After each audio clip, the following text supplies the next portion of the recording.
Following the collapse of Rana Plaza, we basically started two instruments.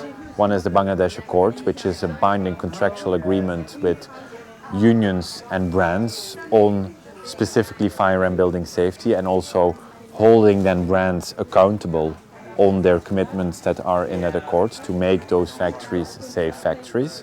That's how we will prevent another Rana Plaza from happening in those factories. But it also will lead us the way how we will deal with issues in the supply chain, binding contractual agreements between labor and brands on specific issues.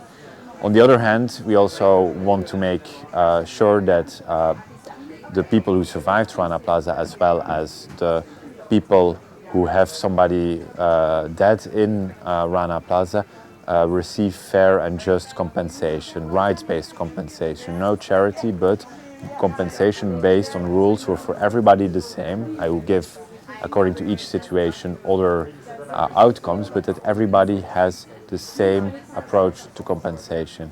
So supply chains basically refer to brands who have outsourced everything in terms of production except how it looks like and how to sell it. Everything in between, brands gave to other companies what they call the supply chain, their suppliers. So factories in Bangladesh and other countries who are producing for these brands. We as a trade union movement think that while that might be a choice of business model, that business model should not give negative consequences to the workers of those factories. Because the reason that brands outsourced the production part from their operation is because they still wanted to have control on the price, the quality and the lead times, but they wanted to get rid of all the other annoyances out of their own business practices. And often the one paying the bill of getting the same quality, the same products at ever lower prices is the worker themselves. It's not necessarily the factory owners.